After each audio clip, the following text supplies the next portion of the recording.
Okay. Welcome and good afternoon to the event on the partnerships required for the success of the carbon capture utilization and storage project in South Africa, focusing on sharing lessons learned from the Mpumalanga province project. Carbon storage and capture is a process in which a relatively pure stream of carbon dioxide from industrial sources is separated, treated, and transported to a long-term storage location with the aim to reduce greenhouse gas emissions and thus mitigate climate change. The South African government adopted the Carbon Capture and Storage Utilization Project in 2009 as one of the input of scientific interventions to mitigate the impact of CO2 on climate change. This research advances the South African commitment to shift towards a low carbon economy and a trajectory consistent with the commitments to the international climate change protocols. As such, South Africa is committed to reduce CO2 emissions by 50% in the next 10 years, and this project is one of the nationally appropriate mitigation actions that we have adopted. The CCUS is one of the national action projects and flagship projects, and as it also contributes to the country's policy on proposition on a just transition. Stakeholder engagement has been ongoing to socialize the various activities in the Leandra area, a town in Mpumalanga in South Africa where this project is being piloted. Public advocacy has also been critical to appraise the South African community at large on one of the interventions made by the government to curb the impact of carbon dioxide and mitigate climate change. To this end, several workshops in the Mpumalanga province and other parts of the country are ongoing. Environmental and social impact assessments and studies have been conducted with associated public participation in the areas where the projects are being considered. The most critical aspect in the formation of partnerships to ensure availability of the CO2 to be utilized is one of the critical success factors for implementing this technology in South Africa. To this end, big industry has come to the party, and this presentation will detail the success and also about inviting other South African partners interested in mitigating the impacts of CO2 on carbon capture. I have the pleasure of introducing you to our esteemed speakers today, and that is Dr. Thuli Khumalo. Thuli is the Executive Manager in the Office of the Chief Executive Office at the Council for Geosciences, and also Nokwadi Nokwana, the Project Manager for the Carbon Capture Utilization and Storage Project. Over to you, Thuli, who will be presenting to you. Thank you, Kesri. Good morning or afternoon, depending where you are. I'm just going to talk at a high level about the Council for Geoscience, who we are, and then Ngondi will go into detail about the projects. So we are the Council for Geoscience under the DMRE in South Africa, which is the Department of Minerals Energy.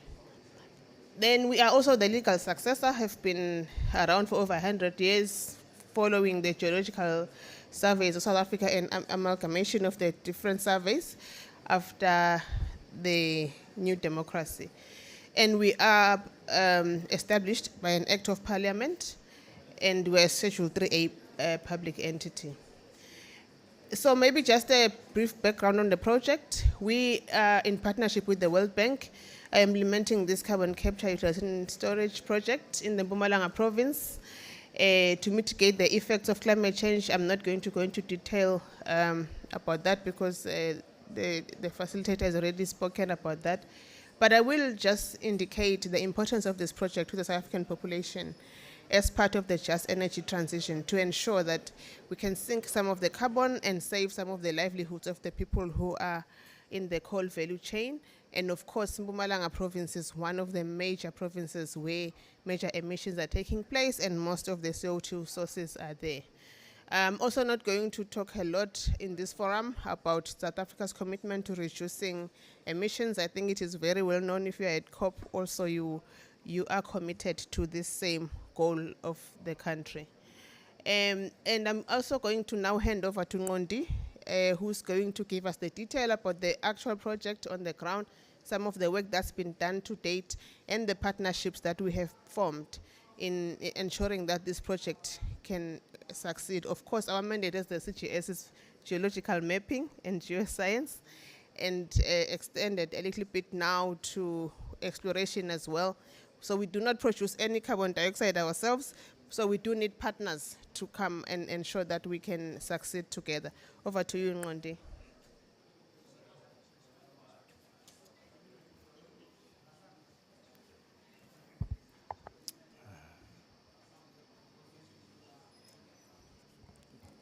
Thank you, Dr. Kumalo.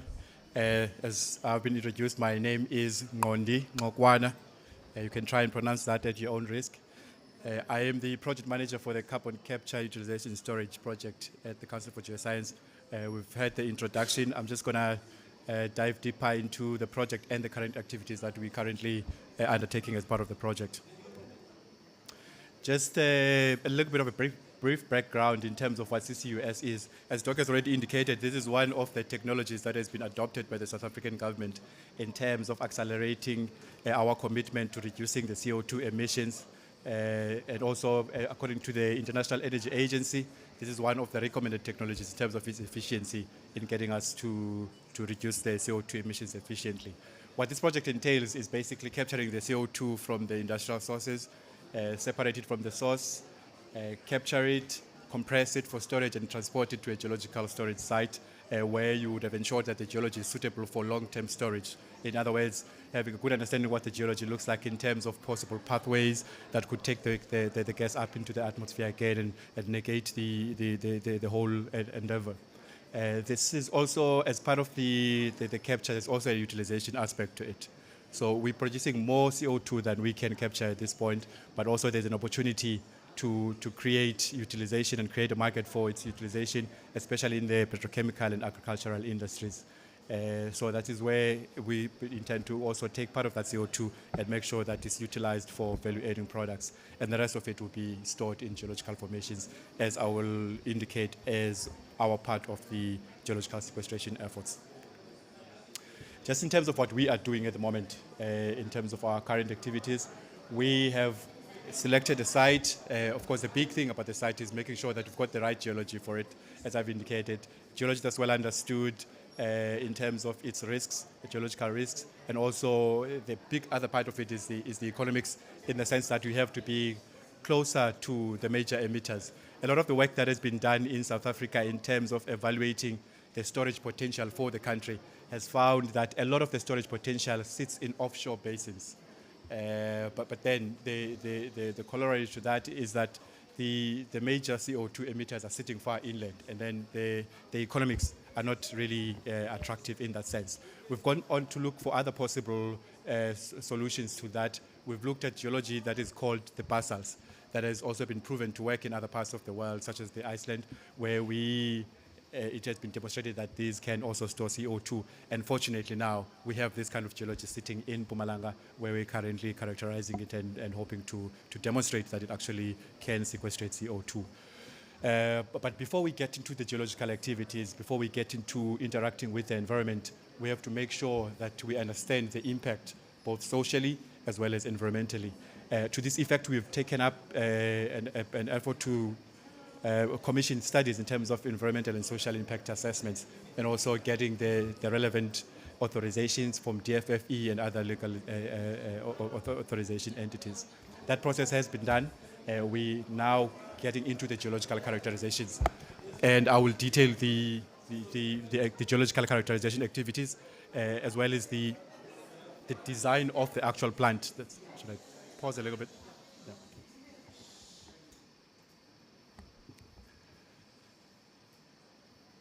Thank you. So now we are in the geological characterization phase, and also parallel to that, while trying to understand the geology, we're looking at what sort of engineering design that will be necessary should the geology allow for us to pilot the CO2 injection in the site. And looking further into the future, we're looking at constructing an actual pilot plant where we'll be demonstrating the injection of the CO2. So in terms of the site selection, we've identified a site, as I've indicated, that we are looking at a particular rock formation called the basalts that have been already demonstrated in other parts of the world to be able to sequester CO2. We have also been fortunate in our partnership with the Govan-Beki district municipality. They've gone further to allocate a portion of land to the Council for Geoscience to be able to do all of these activities and also demonstrate this technology at that site.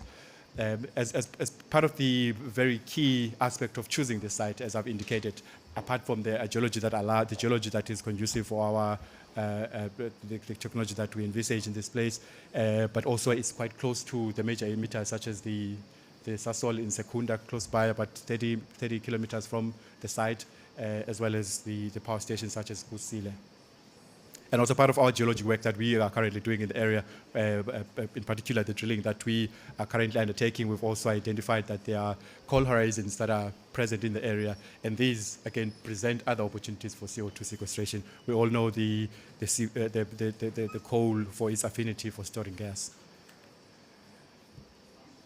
So also as part of this activities, the big part of it is making sure that we take everyone with us. We go into the communities, we make sure that we do a lot of consultation, and for this we've got a stakeholder engagement plan that is in place that allows us to interact with the community, register their concerns, provide a platform where these concerns are addressed until we are all in the same boat. And at this point, I'm happy to report that we've gone quite a long way in terms of securing the buy-in of the community. They've warmly embraced this project, and they're participating in it at this point.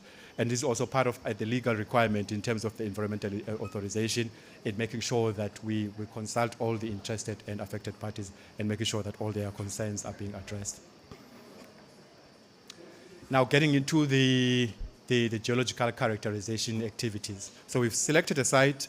We have done all the social aspects of this work in terms of socializing the activity in the community. And now from October, we started getting on the ground and doing the actual geology. And the first part of this has been what we call the 3D seismic survey that enables us to sort of just take an image of the site so we can be able to delineate all the geological aspects of the site in terms of where the aquifers are sitting, so that we can begin to plan for the mitigation of any possible impact to those aquifers should we start interacting with that environment in the form of injecting CO2 into the geology. We're able to delineate the fractures. As I've said, it's quite a very important part of the risk management of the site itself, so that we are well aware of what sort of fracture patterns exist in that place and whether or not these can take the gas back up into the atmosphere through the fractures once we have injected into it. So we have done this study. We are busy analyzing the information coming out of that. And at this point, we are getting very good information in terms of understanding the geology, and we're able now to decide exactly where to drill, and that also is informed by this image that we're getting out of here in terms of where the target formations are sitting, so that we can design a drilling program that speaks to the target horizons. So that is where we are now with that information. We're able to cite an area where we are looking at drilling. We've already started last month. We're drilling down to about 1,800 meters, trying to intersect not only the basalts that we are targeting, but as we go down, try to answer as many questions in terms of the aquifers, their quality, where they are sitting, and that informs the measures that we'll put in place to protect the aquifers in terms of making sure that we are aware of their different compositions, and we're able to protect that they don't intercommunicate and contaminate in the process. With this drilling, we are also just deploying a whole number of geological techniques, try and get as much information into this. A lot of geological properties that will come up to this will also inform the design of the plant. For instance, what sort of pressures will be needed to inject once we've understood the porosity of these rocks, and what sort of engineering of the injection well should look like once we've understood properties such as the fractures and all the structural geology information. And the next part of that, once we've understood the geology, once we sort of have an idea of what processes are needed for the injection, we're able to inform the design of the plant, what the plant will look like, what sort of capacity we're looking at in terms of injecting into these rocks once we've studied them in terms of their capacity to store CO2. So we've begun this process in parallel to the drilling. And as Doc has already said, that our competency is geology, and we're not interacting with this geology for the first time as the Council for Geoscience. So we had a lot of legacy information that we have gone to harvesting and informing creating a very good picture of the geology. So we've got a very good understanding of the geology at this point, and we're able to inform the design in these initial stages, and making sure that once we've got all the required information, we're able to take a very well-informed decision in terms of the feasibility of that site for injecting CO2. At this point, we're looking at possibly, once we've finished with the geological characterization process, looking at starting with about 10,000 tons of CO2 for the pilot injection, and we will scale that up to about 50,000 tons as we progress with the test injection. Some of the preliminary outcomes that have come out of this study so far, the initial part of this study was to assess the overall storage potential of the country. As I already indicated, part of that atlas indicated that a lot of the storage potential sits in offshore basins, but we also had to do the economics in terms of looking at where the point source emitters of CO2 are sitting. And with that, we had to go on further to look at other storage opportunities, either the conventional oil and gas reservoirs. And so we've gone to look at the basals inland closer to the point source emitters. And also as part of the geological information, as I already indicated, over the years, we've gathered a lot of geological information into that area, and we've packaged that into a report. And this geological report will be very informative in terms of taking the decision in terms of the suitability of that geology for CO2 test injection. Now, looking at the partnerships that we are looking into getting into, try to push this project to its natural conclusion. We're looking at some partnerships and some opportunities. And the first part of this is the involvement of the authorities in terms of establishing a regulatory framework for CO2. At this point, there's no well-tailored regulatory framework for CO2. And so as part of the lessons we have learned as part of our environmental authorization process, we learned that there's no well-defined regulatory sort of path to follow for this kind of exercise.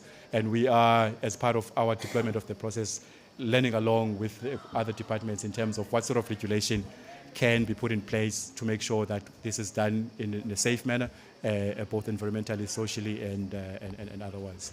So with this, we have identified some departments that in fact, some of them we've already started working with them quite closely, and we're looking at strengthening those partnerships, making sure that we all learn together, we all combine efforts as part of this journey. And the first one of that is our mother department, the Department of Mineral Resources and Energy. We've also been interfacing quite a lot with DFFE in terms of the environmental authorization. We're looking at also working quite closely with the Department of Water and Sanitation in terms of the water requirements for the injection, what sort of regulations are in place for that going forward. We're looking at Department of Science and Innovation in terms of capacity building, in terms of research and development. We're looking, of course, at National Treasury to sort of guide in terms of the partnerships that we enter into, as well as the financial implications of the project. We're looking at Department of Public Enterprises, as we are interfacing with a lot of SOEs as well. And also, we are hosted, for instance, at this point by the Mpumalanga province, and we're getting a lot of support and partnership from the various spheres of the provincial and the local government in that area. The next one is looking at the opportunities for utilization, and the utilization aspects of CO2 themselves. They've got a potential to create partnerships that can have some sort of economic value. In terms of industry partnership, looking at industry partnerships, we're not looking only at the utilization opportunities, but we're also looking at some of the well-established petrochemical industries, for instance. They have processes that they have learned lessons in that process, that those lessons can easily be taken into the CCUS in terms of for instance, the capture. Some of these coal-fired power stations already have capture technologies. Some of them they've experienced in terms of pipeline transportation. Some of these industries have got a lot of R&D capacity that can all be used in our endeavor to implement the CO2. So we're looking at signing MOUs. In fact, 2 of them already signed the MOUs, and that is Sasol, and also committed to giving us the CO2 that we'll be using for the test injection. They've committed to giving us the POCO2 that we'll be using for the injection when we are ready to start the injection.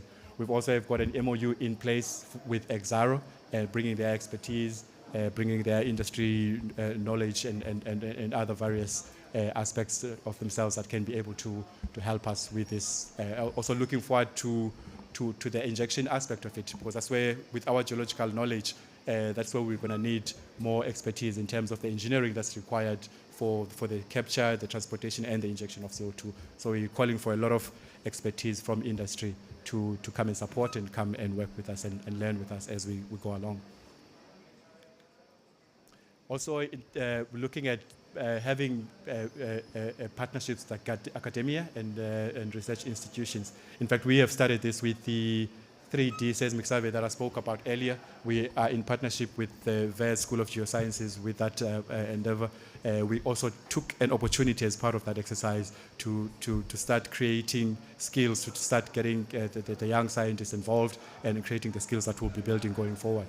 And also, not only academia, we're also looking at research institutions, the likes of CSIR, to be able to use their research capacity to build a research and development sort of center of excellence for CCUS going forward. And we're also looking out to the international community. This is a first of a kind endeavor for South Africa. We are still in the learning phase of this, but there are international partners that have tried this technology, that have implemented it successfully, and we're looking at calling for the international community basically to compare notes, to take lessons from them, draw from their expertise, and also draw from, apart from the technical support, and also draw from financial support and human capacity.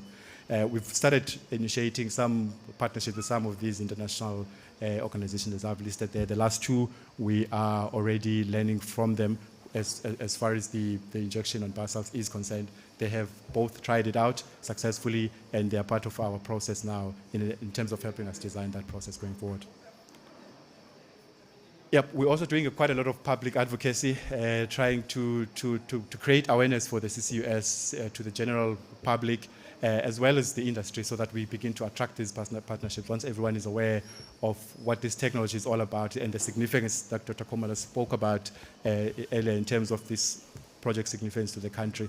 And once we get a buy-in from everyone, that will create a lot of awareness and sort of attract a lot of partnerships that will come out of that. We're also taking opportunity to go out to schools and teach young children at an early age in terms of the importance of this technology, so that we take them along in this journey. Finally, as part of the concluding remarks on that, we've been in the CCUS as the Council for Geoscience for a few years now, starting in 2020. There's been some work that's been done by Sanedi before us, but as part of that process, we've learned a lot of lessons. We've created quite an informative geological database that enables us now to sort of have an idea of where this is going, and all indications are promising in terms of the geology. And we're looking forward to the phase 2 of the project, where we will start to demonstrate the technology, we start to do the test injection, and that is where we're going to require quite a lot of financial and technical support to be able to bring that to fruition. And we're calling to everyone locally in South Africa, the international partnerships, and everyone we have earmarked as part of this presentation to come on board and be part of this exciting endeavor. Thank you very much.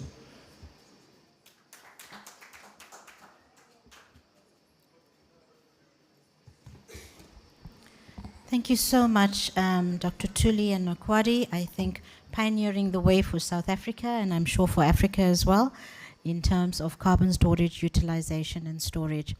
So I think there were many takeaways for me from there, and I think it's so important that the policy and regulatory environment is conducive for such a project, making sure that we're taking business along with us to support us, and academia, encouraging youngsters to actually become technocrats in this field, and also financial support, which is really critical to making sure that we successfully navigate the space.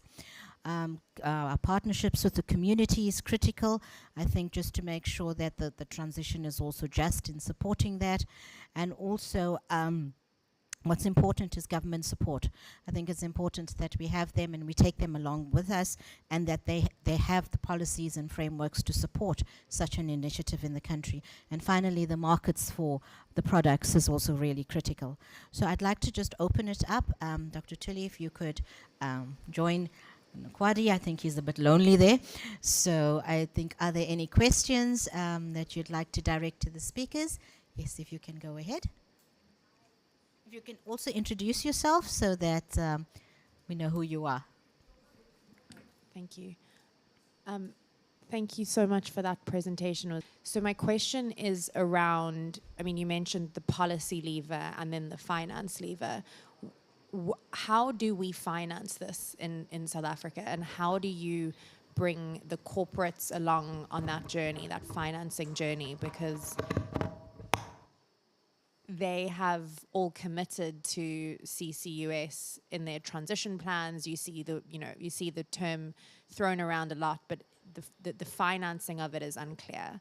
So the question is, how do we finance it, and what role do committed corporates play in the financing of it?